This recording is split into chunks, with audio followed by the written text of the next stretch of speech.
walk through these steps again in a sample assignment of how I at least want you to be thinking after reading the chapter, watching the videos about target marketing, recognizing it's difficult, recognizing you may not have internal data because the agency you're doing your marketing plan for doesn't even analyze their existing customer data or haven't figured out what that overall market looks like. So there are lots of variables that impact your success with this. But at a minimum, you need to develop a target market description with those variables as being shared. You want to understand as much as you can about their needs and their wants, their behaviors, and answering the questions on the assignment using evidence, secondary data, whenever we can find it, because it can't be just your opinion or my opinion. It needs to be grounded in factual secondary evidence as much as we can. If we can't find any, we're going to make our best educated estimate. But if we can find it quickly, we need to use it.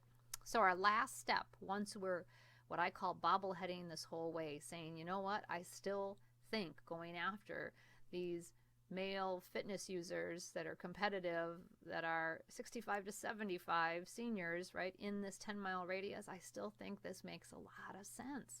We're serving 100, there's 1,000 out there, my competition's not really going after this at all. There are a whole bunch of people who have need and nobody's addressed it. In fact, going back to needs and nobody addressing it, I go back to the example I gave with curves in the fitness industry. You know, there were a whole bunch of people sitting around wanting to be fitness enthusiasts and not feeling welcome at fitness centers. And I love, love, love that curves example about how they said there's a whole target market out there and we're going to do it better than everybody else, and we're going to meet the needs of these baby boomer and senior women who want to be fit but are new to it and don't feel welcome at a typical fitness center. So if they want to wear their blue jeans to go work out, they can. And they want to have a 20 or 30-minute experience, they can. It doesn't have to be an hour and a half in the right outfit in front of everybody else, right? So brilliant target marketing. And we'll use other examples as we go. So what we need to do is make sure that this market makes sense. And one of the most powerful exercises and tools that have existed in marketing forever is a concept called brand mapping or brand positioning. And we're going to walk through those steps here. So in this step, we want to finalize these target markets. We want to take these steps. We want to make sure we've answered, is this potential market segment that we want to target sustainable? How large is the market segment? Again, if you haven't been able to answer that, maybe we should not go after this target market, because if I can't get a handle on this, then it's a bigger crapshoot, and I do not want to make a bad choice when I'm only going to pick 4 to 8 target markets to begin with. So get a handle on internally what I'm serving and externally what's available in this description. I want to see out of all the possible markets, whether it's a transient or a group type market, which one has the greatest potential to make an impact. If I only pick 4 to 8 for this organization, and I've really identified 20 different markets that might be viable and smart, or at least viable, right, market segments, out of those 20, how am I going to determine which ones have the greatest potential for me? Which one, if I've done my homework and I understand all my competition, which one do we feel like we have a competitive advantage over because our strengths, right, are what they need, and the things we might be weak at aren't necessarily things that this market cares about, or our competition has greater weakness in that area. Is it measurable? Can I actually determine if I achieved an objective, if I set out to reach another 200 seniors in that description I used for the fitness center? Will I know at the end of this experience if indeed I've done that? Are they accessible? Can I find them? You know, I see that where am I going to find a competitive senior citizen male within 10 miles? If I can't figure out how to go find them, maybe this isn't a good choice either. One that I'm willing to allocate resources, because I'm going to have to spend time and energy doing this, and is it worth it? Is it in line with our mission and objectives, and do we have a value proposition for this market? Meaning, are our strengths in line with what it is they're looking for. And if we don't have what they're looking for, then why are we going after this market? They might exist. There might be a whole bunch of them out there. They might be accessible. I know how to find them. But honestly, when I look at our assets as an organization, we might not have things that they really value. And I am going to be like this with my marketing messages, because it won't permeate them if they believe we don't have it, and or we just don't have what it is they need and want. So being in tune with what they need and want is going to be incredibly important. And then to finalize this marketing strategy, we need to have all this assessment information plus our target market in mind, and we're going to use all that information applied here in what we call, again, brand mapping or brand positioning, and we're going to create a chart and objective. So brand positioning and mapping is simply visually depicting and reflecting on the perception people have of our organization in relation to other types of organizations in a visual form to better understand their issues related to our value propositions, our competitors, and our targeted markets. So what does that all mean? We need a bunch of stuff to do that. We have to understand our organization, our competitors, our consumers or potential consumers, our SWOT analysis, and how those things we do are valued or not of value to this target market in particular. So recognize. Let's go back to some chapters ago when we talked about, in the quality service chapter, expectations come from where? We base our expectations on 6 different sources. And so you better, as an organization, be doing this. Again, recognize this from chapter 3. If we don't understand where people's expectations come from, right, we won't be able to not only apply quality service practices, but we certainly won't be able to do a brand mapping exercise that's going to require us to understand people's needs and wants. So remember, even just that IPA example I gave you earlier, importance performance analysis. If I'm going to already ask people how satisfied they are with us, why don't I also ask them how important those things are too? And for me, 100% of the time, I learn more valuable information by asking people what do they expect or what's important to them, and then comparing that to how satisfied they are with our experience. Again, a bigger topic for another day, but don't lose that back in chapter 5 even, about how to conduct an IPA analysis, because it will help us in this section in particular too. So a brand map or brand positioning is going to look like this, and you two are going to create a chart that actually maps out what the brand's position is in the eyes of the potential target market you've selected. So it's as simple as that, but here's how we're going to do it. So brand positioning chart steps. Simple as this: identify your target market. You're going to do one chart again for each target market. So you're responsible for one target market, so you will have your own chart. And so you're going to list that target market. Again, in a video after this explanation, I will walk through each of these steps again. I want to introduce them here, and I'll show you how to apply that next. After you've identified your target market, you're going to pick the 2 variables that influence that market the most in their decision to do it or not with you, to experience what's the value proposition they're looking for. So in my example of this senior citizen person interested in competition and socialization, I think one of the variables they're going to be looking for are, can and do we provide things for seniors that are competition based? Another variable that might be important to them, as I mentioned earlier, might be socialization. Are there other people that they can socialize and interact with who have similar types of goals and interests? But another variable might be cost. They're on fixed incomes. We know, based on some secondary research again, what their average Social Security income is and supplemental income, but what are they're going to be on a fixed basis. So those might be the variables, they're thinking about. So I only get to pick 2 in this case, but I want to pick the 2 that are most important to this market. So I'm going to go with the competition variables. Are there opportunities for them to participate in and grow and learn competitively? And I'm also going to pick cost. Those are going to be the two I use because I believe, based on all the research I've done, those will be the two. And then I go back to always, the best way is to go ask them, geez, what's most important to you out of this experience? What are the top 3 things that you're looking for when you stay at our hotel? When you come to our whitewater rafting company, what really are you hoping to experience? Boy, the more I know about that, the more I know clearly what I should be prioritizing here. So I'm going to pick the 2 things of most importance to them, and then I'm going to plot them on that chart. Plot the market. I'm going to plot our position as an organization, where we fall, and I'm going to identify the competitor's position. So if I don't understand my organization unbiasedly, it's very difficult to plot me. If I don't understand the target market's needs and wants and what's important to them, really hard to plot them on this chart, and really hard to pick the right things that influence them. And if I never do a competitive analysis, then guess what? I can really never do a brand map or position.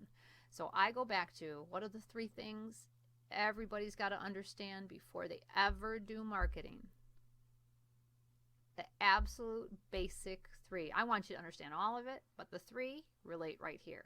If I don't do my competitive analysis, I can't do this. If I don't understand target markets and consumers' needs and wants, I can't do this, including who I currently serve. And if I don't understand my organization inside and out and all the things we really do or don't do, I can't do this, right? Or it's a crapshoot. It's an exercise with no supported data base. Don't do that. Get your data. Make sure you have evidence, a stronger conviction, a stronger passion and understanding of where you're plotting people and why. And then you want to look at the chart. As simple as that. You want to look at and say, hey, does this really make sense? We go after this market. This is, for me, kind of the nail in the box to shut it up and really decide this is a market to go after. If I look at this chart and believe this makes sense for our business, then we're going to go after this target market and move to chapters 8, 9, 10, 11, 12, 13, and 14 that get us to reaching that target market. And then we're going to write a target market objective if I've decided this indeed is it. So, for example, in this example here, you'll see they made 2-dimensional chart. They said convenient location, not convenient, family-friendly attractions, non-family friendly attractions. Those were the variables. They plot the extreme on both ends. Simple as that.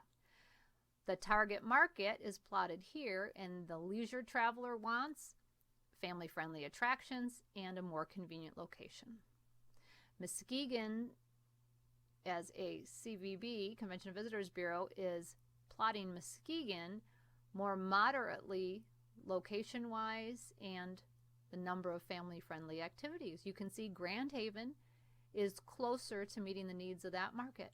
The Grand Haven community has more family-friendly and has a better location for this traveler than Ludington, as an example. Ludington might have more moderate family activities according to the interpretation of this market planning team, right? But their location for reaching that market, it takes longer to get there, so they're not as convenient. Think about it. If people are going up that lakeshore, right?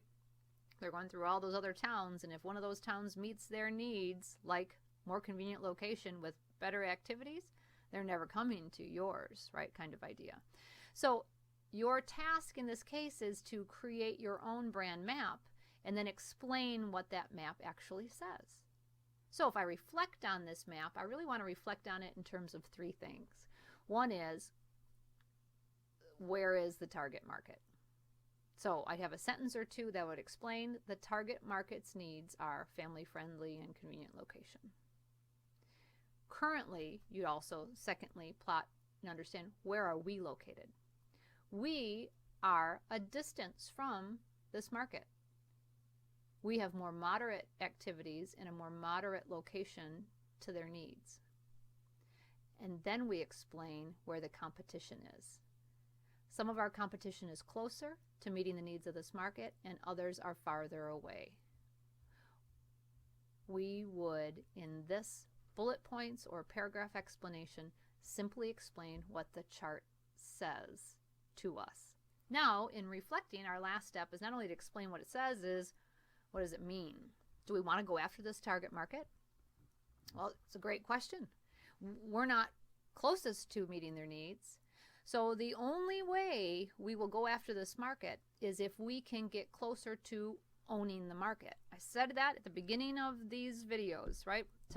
If we're going to dabble in target marketing, don't do it. If you're going to own the markets you're going to go after, do it. So if we're going to dabble and stay in our current position, I'd have concern for this agency. I would want them to move closer to meeting their needs. So one is this community willing to provide or package more family-friendly attractions? And if in the perception of the market they could move closer, then that makes more sense. Now, interesting enough, in Muskegon, in working with this team, one of the interesting things is Muskegon actually has a lot of family-friendly, really cool kinds of activities, but their perception is people don't know about it. So in the eyes of the family traveler, Muskegon doesn't have what they're looking for. But in actuality, when they put the list together and said, these are the 30 things families could do in this area that are unique and cool and interesting. And once they did that, if they told the travelers about it, they could more easily move to this. Because again, remember, the brand map is the perception of the travelers, not necessarily the reality of what it is. So in this case, Muskegon has some of the right stuff to move closer, but the perception of the market is they don't. So right now, that's all that matters, because perception is reality. So they did a nice job being very objective in terms of where really does this market think about us, or how do they think about us? Well, they think about us here. Even though conversely, we're a pretty big community and we have a lot of things, we may have more family-friendly activities than even Grand Haven if the market knew about them. So the issue is not designing more products or services. The issue in this case is communicating those products and services. Maybe on the CVB website, they never had a look at all our family-friendly activities to do, right? A tab for that.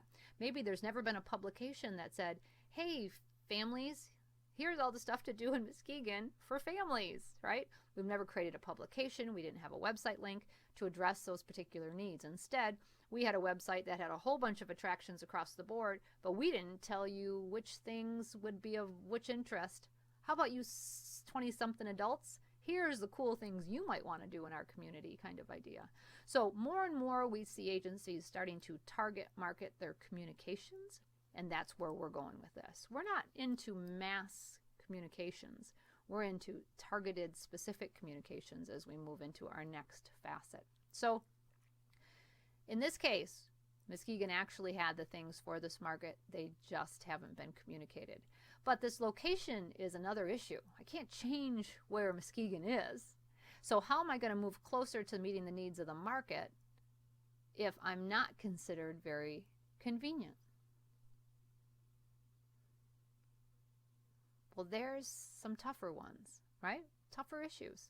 But let's think about it for a second. First of all, maybe we don't target this market. Maybe this isn't a good choice for us because we won't be able to overcome that issue in the eyes of this market.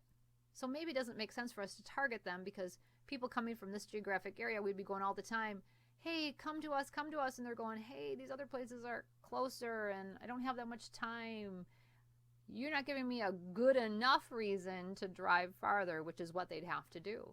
But maybe there's other options to make it more convenient. Is it a transportation issue? Can we partner with someone and have free shuttle transportations going from that geographic area to our geographic area, twice a week? There could be other options. So I hate to rule out, if we've gotten to this part of the process, rule out this market until we really think about it outside of the box. And we're brainstorming. We haven't made any decisions as an organization yet, so let's think about this. Could we, in the eyes of this traveler, make it more convenient in their mind to come to us? Or make it worth driving slightly farther because the value they would get on the other end will offset that? I say that about pricing all the time. It's, cheap and easy to say people are all, always thinking about cost, cost, cost, cost. Well, I know you and I will spend $5 on a cup of coffee that some markets roll their eyes at. $5 for a cup of coffee? Well, we know it's a fancy coffee. We know it's really worth it too. The difference. It's worth it. If it's worth it, we will spend it. And I always say that college student market, they have no discretionary dollars, yet they're going to spend $5 on a really good cup of coffee. Really good craft brew, right? Think about it. You'll do it if it's worth it. Well, so will so many other travelers. So be careful that cost isn't always the thing that has to, a lower price, you think you're going to get them? Maybe not. In fact, perception is maybe it's not a value when that cost is lower too. So pricing aside, let's talk about cost later in another chapter. But for now, that's how this chart works. And that's what you need to do for your organization. So here's one for, this was at, it was a Rubbles Bar, it's called, in Mount Pleasant here. And this group said, you know what, the target market is 18 to 24-year-olds. And they're looking for wide music variety. And they're also looking for kind of not super inexpensive, but a more moderate cost. Rubbles is the bar here, right, that they were talking about. And they plotted all the competition and said this is where everybody else falls. Like the Soaring Eagle Casino here, certainly more expensive. And they have kind of a narrower view of music. Rubbles, this bar, was situated quite close to meeting the needs of the market in terms of less expensive, actually. So maybe the perceived value was, ooh, this might not be a place that's worth it. But their music variety was really more in line with what this market was looking for. So interesting that they're positioned quite well, and the competition is kind of all across the board. So is there still potential? We're in a good position. Let's go after it. Here's, again, a different layout or a look, and I just bring this to you. This goes back to the Pottery Studio. And they used kind of an acronym here. So the target market, you can see, is looking for convenience and high value, price versus service, right? High value experience, I'll pay it, but you got to meet those needs.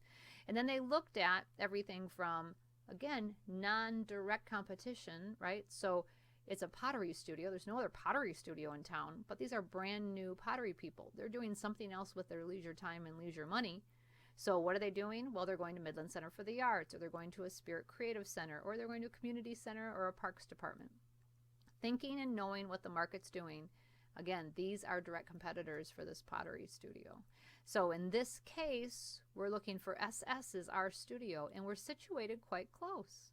Some other competition is away. So we can, based on location, based on value of the quality of the experience here, even though it's going to cost some money, what customers are telling us is, boy, is it worth it. Great, great value for our dollar spent. So we need to just explain that in it.